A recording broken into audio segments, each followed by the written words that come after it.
मध्य प्रदेश के दमोह लोकसभा सीट पर कांग्रेस के 2 पूर्व विधायकों को टिकट दिया गया है।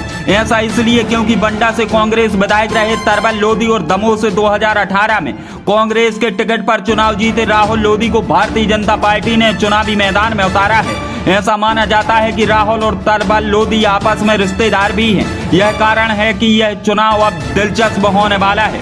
राहुल लोधी ही क्यों उम्मीदवार हैं, तो जरा इस बात को सिलसिलेवार सुन लीजिए। साल 2018 में कांग्रेस सरकार में दोनों राहुल लोधी और तरबल लोधी विधायक चुने गए थे, लेकिन 2020 में सिंधिया के दल बदल के कुछ समय के बाद उमा भारती के कहने पर बड़ा मलेरा विधायक प्रद्युमन लोधी और दमोह के विधायक राहुल लोधी ने बीजेपी का दामन थाम लिया, जिसके बाद हुए उपचुनाव में प्रद्युमन अपनी सीट बचाने में सफल रहे, लेकिन राहुल लोधी बुरी तरह से चुनाव हार गए। उस समय राहुल लोधी ने पूर्व वित्त मंत्री जयंत मलैया और उनके बेटे को अपनी हार का जिम्मेदार बताया था, जिसके बाद पार्टी ने मलैया के बेटे को बीजेपी से बाहर का रास्ता दिखा दिया था। लेकिन विधानसभा चुनाव से एन वक्त पहले जयंत मलैया के बेटे की बीजेपी में फिर वापसी कराई गई, जो राहुल लोधी के लिए चिंता का विषय बन गई। ज्वाइनिंग के साथ ही बीजेपी ने जयंत मलैया को एक बार फिर दमोह से अपना प्रत्याशी बना दिया। राहुल पार्टी के इस फैसले के बाद शांत रहे। पूर्व सीएम शिवराज सिंह चौहान और प्रहलाद पटेल के आश्वासन के चलते पार्टी के लिए काम करते रहे। इसका नतीजा यह रहा कि पार्टी ने राहुल लोधी को दमोह लोकसभा सीट से अपना प्रत्याशी घोषित कर दिया।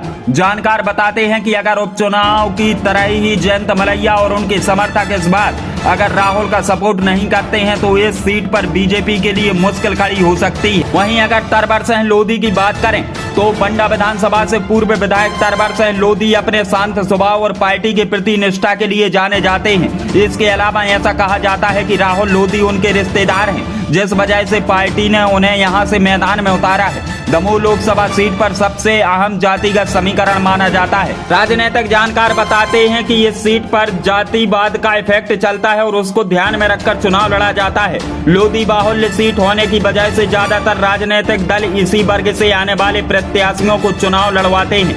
यही कारण है कि कांग्रेस पार्टी को यहां राहुल लोधी को टक्कर देने के लिए तरबल लोधी से अच्छा कोई विकल्प नहीं था। इसके अलावा तरबल की बात करें तो वे राहुल लोधी के साथ काम कर चुके हैं, मतलब कांग्रेस के 2 पूर्व विधायक सांसद के चुनावी रण में अपना भाग आजमा रहे हैं। दमोह लोकसभा क्षेत्र में 8 विधानसभा सीट आती हैं, जिनमें 4 सीटें दमोह जिले की दमोह, पथरिया, जबेरा और हटा शामिल है। इसके अलावा 3 सीटें सागर जिले की हैं, जिसमें बंडा, देवरी और रहली शामिल है, जबकि छतरपुर जिले की 1 सीट इसमें शामिल है, जो बड़ा मलेरा की सीट है। हाल ही में विधानसभा चुनाव में 8 सीटों में से 7 पर बीजेपी ने जीत हासिल की है, जबकि 1 सीट कांग्रेस को यहां पर मिली है, जो बड़े मलेरा की वो सीट है। दमोह लोकसभा सीट पर सबसे ज्यादा अहम जातिगत समीकरण माना जाता है।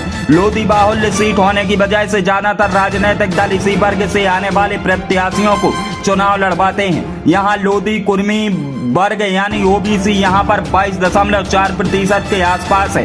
इसके अलावा वैश्य, जैन यानी सवर्ण सब 7% के आसपास माने जाते हैं, जबकि ब्राह्मण, राजपूत 10% के लगभग माने जाते हैं।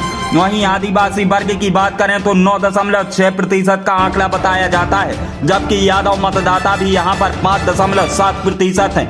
2019 के चुनाव में वर्तमान कैबिनेट मंत्री प्रहलाद पटेल को बीजेपी ने चुनाव लड़वाया था और प्रहलाद पटेल ने कांग्रेस उम्मीदवार प्रताप लोधी को 2,13,299 वोटों से इस सीट से हराया था। फिलहाल देखना होगा कि यहाँ पर मुकाबला किसके पक्ष में जाता है, क्योंकि मुकाबला यहाँ टक्कर का है। वो 2 रिश्तेदार वो जिन्होंने दोनों ने साथ में चुनाव लड़ा, विधायक भी बनकर आए, लेकिन एक ने पार्टी बदल दी और एक आज भी बदस्तूर पार्टी के साथ है। ऐसे राहुल लोधी और तरबल लोधी चुनावी मैदान में है। ब्यूरो रिपोर्ट, खबर express news. MI mobile store एवं रिधिमा मोबाइल लेकर आया है सैमसंग एवं बजाज फाइनेंस सुविधा। हर कंपनी का मोबाइल आसान किस्तों पर घर ले जाएं। साथ ही दिवाली के मौके पर विशेष ऑफर उपलब्ध है। हमारा पता है MI mobile store, Shyama Prasad Mukherjee complex, दुकान नंबर 16, रहली, मध्य प्रदेश। अधिक जानकारी के लिए संपर्क करें विवेक गुप्ता 93 29 78 39।